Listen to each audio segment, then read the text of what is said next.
Hello Internet! Today's video is going to be personal and probably kind of long. I just thought I'd warn you in advance in case you're not in the mood for either. Now, having said that, I'd like to introduce you to someone. This lovely lady here was my mother, and the child that she's holding, that's actually me.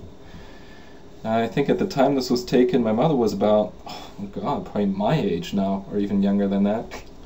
And I was recently handed a text by her best friend during university time, who's called Emiko, and was a Japanese exchange student. Here's the text that she composed. I know you can't read that because the left and right sides are reversed, right? But I'm going to read it to you. So, the text is called Begegnung, which is the German word for encounter or meeting. And I just thought I wanted to share this text with you because I thought it was very moving, and the way it portrays friendship and communication between cultures and over distances just relays true empathy, and I just wanted to share that with you. It was the mid-90s, over 30 years ago, when I started to stay in a town on the German-France border to study for one semester. Overseas travel was liberalized, and there were a number of Japanese tourists with bags on their shoulders everywhere. Yet for most of the people, Europe was far away. 20 minutes by bus from the city center of the town, which had about 200,000 inhabitants, what I learned on the campus is almost gone. But I met a friend in the dormitory I share lifelong memories with. The first time I was in a foreign country with only miserable German. So helpless I was. One morning, an Asian-looking girl came out of the room opposite.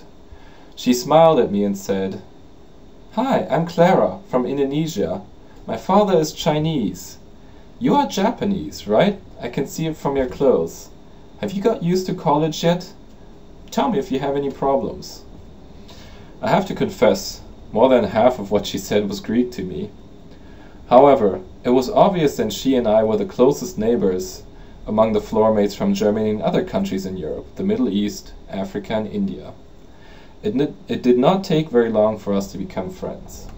She, Clara, had been there for some years and was 3 years older than I. She treated me like a baby. Soon we found out we were both Catholic.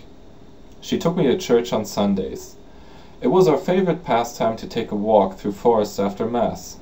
We often stopped by a lovely cafe and had coffee and delicious cake. Winter in Germany is cold and dark. One day I had a bad flu. Because of a fever I had to stay in bed. No food in my room, the refrigerator was in the floor kitchen. I felt too tired to get up, to change clothes or to go in the kitchen. Time passed by, I was hungry. It was getting dark. Then someone knocked on the door. Clara came in, with a tray with a steaming bowl on it. It smelled familiar to me. Instant noodles. Plenty of chopped green onions on top. "You must eat, even if you have no appetite." "Thank you, I'm happy." It was all I could say. I did not know how to express my appreciation yet. Clara was nice to anyone, not just to me. People came around to her all the time. Tasty smell and laughter was always with her. It was a time when the Vietnam War was about to end. One student from there suddenly lost contact with his family. Another student was in exile from Hungary. An Indian girl was sick from love. They all came to Clara with their pain and suffering. How she prepared soup or fried vegetables for them looked like magic to my eyes. It was amazing. It does not mean that she was very wealthy. Just being helpful and caring was in her nature. Everybody relied and depended on her. In my days in Germany, she and I often talked until midnight. We enjoyed trivial, childish chat. Sometimes we seriously talked about our future and dreams. We also promised that two happy families, hers and mine, would get together sometime. On the day I had to leave, she and her boyfriend Rudy sent me to Frankfurt. They married in the end. Yeah, that's my dad. "See you again." "Yeah, see you."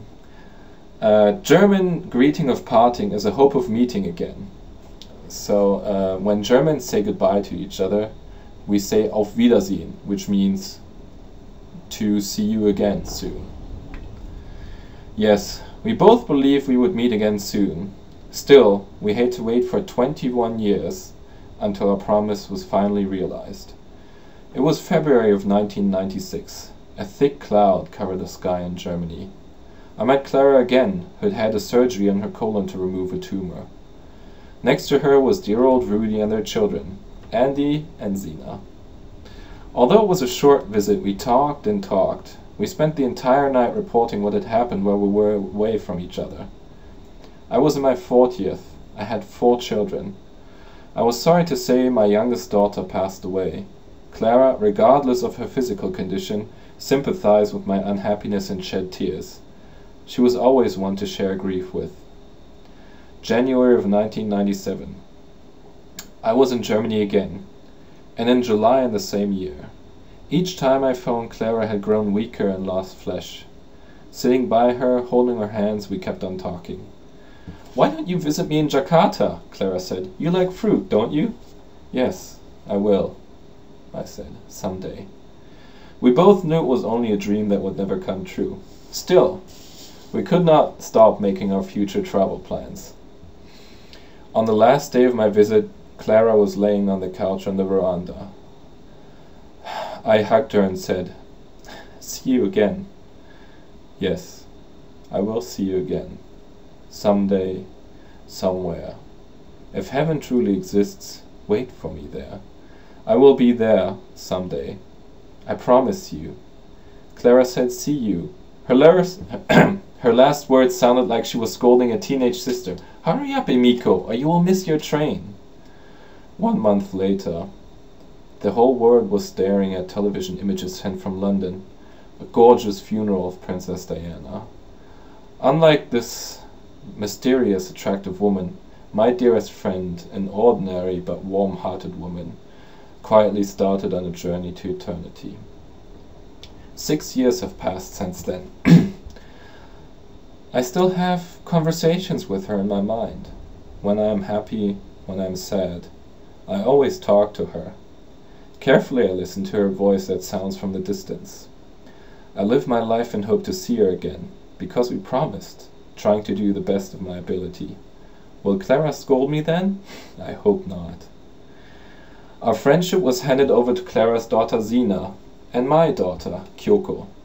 They are the same age and understand each other well.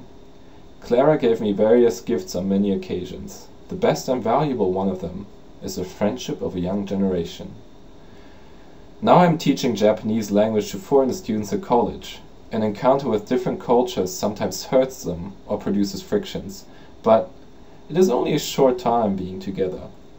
When the program is over, students are scattered into different parts of the world. It is almost impossible for them to gather again. Are they aware of this fact? People grow as they experience meeting and parting. At times 2 souls meet for sure. May God bless my students. May young people meet each other, know and understand the world and learn to love. Looking back on my happy days with a friend like Clara, I sincerely wish them good luck. Emiko, 8th of January 2004.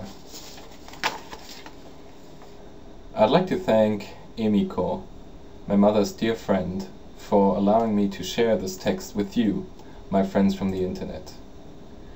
Cherish your friends, cherish your loved ones.